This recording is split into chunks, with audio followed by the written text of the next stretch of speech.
Hey, now it's Anthony with A&A Professional Services. Before we start this video, go ahead and join the New Wave Facebook group. The link will be in the description and in the comment section.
The best customers are the ones that book online. I must say, they understand the assignment.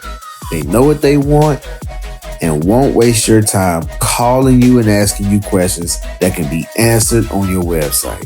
All the answers are just a click away, and some just refuse to click.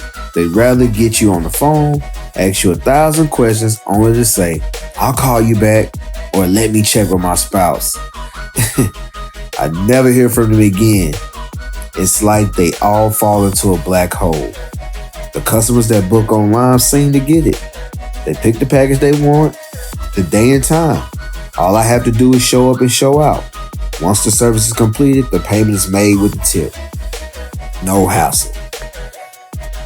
Also, the best customers are the ones that do everything to make the detail easier. And what I mean is that they check on you during the detail, not only to see how the detail is going, but to check if you're okay.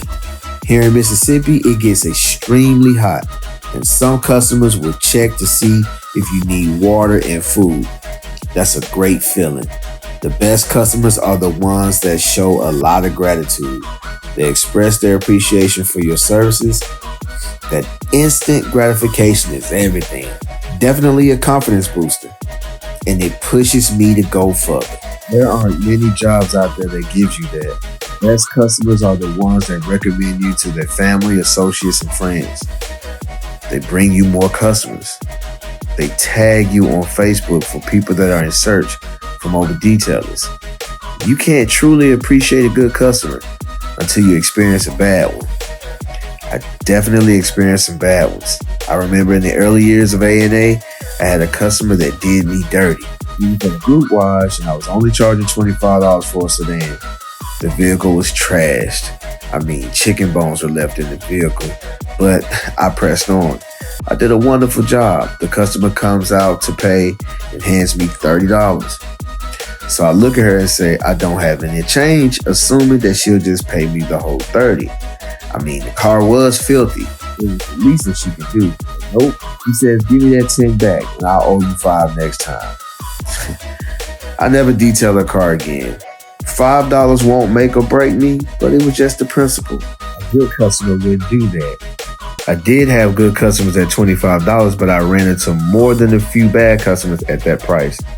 Now I charge around $200 for a standard detail and $300 for a full detail.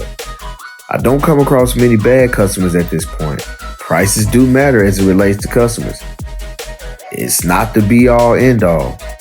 I've experienced bad customers at both prices, but more at the lower price. Till next time, shouts out to the New Wave. Peace.